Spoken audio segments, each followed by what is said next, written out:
Assalamualaikum warahmatullahi wabarakatuh. Perkenalkan, nama saya Fatimah Azahra dari kelas 12-3, absen 13. Saya akan menjelaskan bab 1 teks cerita sejarah. Topik bahasan yang pertama, pengertian. Kedua, macam-macam.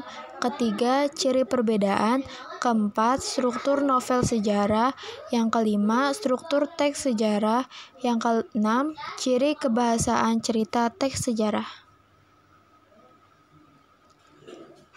Pengertian.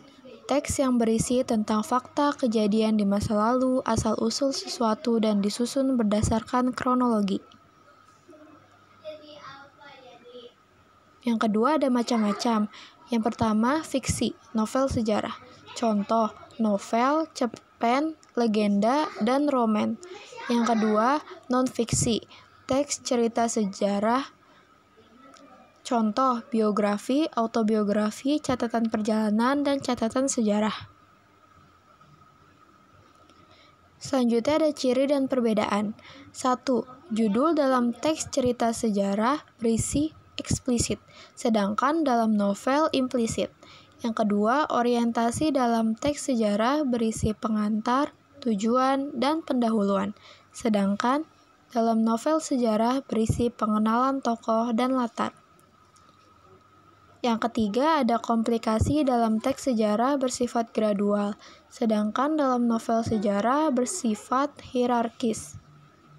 Yang keempat, resolusi dalam teks sejarah berisi kesimpulan, sedangkan dalam novel sejarah berisi penyelesaian konflik-konflik. 5. Teks sejarah tidak memiliki bagian koda. Selanjutnya ada struktur novel sejarah.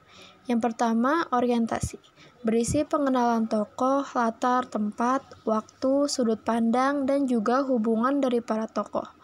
Yang kedua, pengungkapan peristiwa.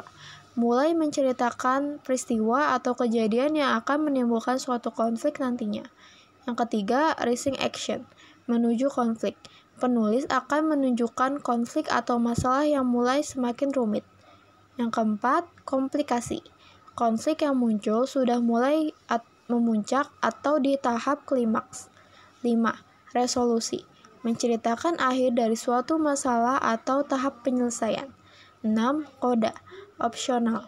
Tidak semua novel sejarah memiliki koda. Koda merupakan penutup dari sebuah novel yang berisikan komentar atau kesimpulan dari cerita tersebut. Selanjutnya, struktur teks sejarah. 1. Orientasi. Pengarang mulai mengenalkan topik yang akan dibahas. 2. Urutan peristiwa. Peristiwa akan dijelaskan secara gradual. Apa itu gradual? Gradual yakni berangsur-angsur kronologis atau sesuai dengan waktunya. Yang ketiga, reorientasi. Meninjau kembali mengenai topik yang dibahas, dapat berupa kritik atau saran. Selanjutnya, ciri kebahasaan cerita teks sejarah. Yang pertama, kata ganti orang ketiga. Penulis memposisikan dirinya berada di luar cerita dan mengisahkan orang lain di dalam cerita. Kata ganti orang ketiga ini terbagi menjadi dua, yaitu tunggal. Contohnya ia, beliau, dia, dan nya. Yang kedua, jamak. Contohnya mereka. Yang kedua, keterangan waktu atau masa lampau. Keterangan yang menjelaskan kapan peristiwa berlangsung biasanya menunjukkan masa lampau. Contohnya, pada zaman, pada waktu, pada tahun, dan lain-lainnya. Yang ketiga, keterangan tempat. Keterangan yang menunjukkan dan menginformasikan lokasi peristiwa sejarah. Biasanya ditandai dengan kata di, ke, dan dari.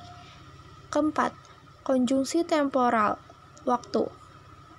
Sebuah kata hubung yang menandai waktu berdasarkan letaknya dapat dikelompokkan menjadi dua, yaitu intrakalimat, konjungsi yang berada di dalam satu kalimat, contohnya setelah, lalu, kemudian, dan lain-lain. Yang kedua, antar kalimat, konjungsi yang menghubungkan kalimat satu dengan lainnya. contohnya, selanjutnya, sebelumnya, dan lain-lain.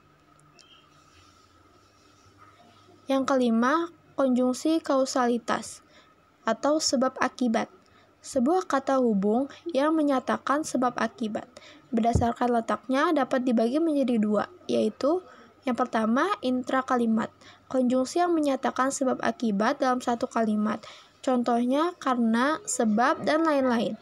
Yang kedua, antar kalimat, konjungsi yang menyatakan sebab akibat dalam dua kalimat. Contohnya, oleh sebab itu, atau oleh karena itu, dan lain-lain. 6. Nomina, kata yang mengacu pada suatu nama seperti nama orang, hewan, benda, dan gagasan atau ide. Nomina terbagi menjadi 3, yaitu yang pertama, modikatif, unsur inti plus puatas. Contohnya, hari Rabu, bulan Januari, dan lain-lain. Yang kedua, koordinatif, semua inti, sandang pangan, hak kewajiban, tanah air, dan lain-lain. Anositif, keterangan, Raja Majapahit, Raden Wijaya, Jokowi, dan lain-lain.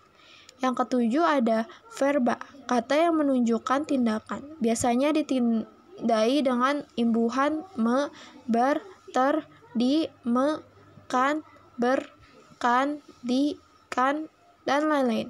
Contohnya melihat, melukis, diserahkan, dan lain-lain. Sekian pembahasan materi dari saya. Wassalamualaikum warahmatullahi wabarakatuh.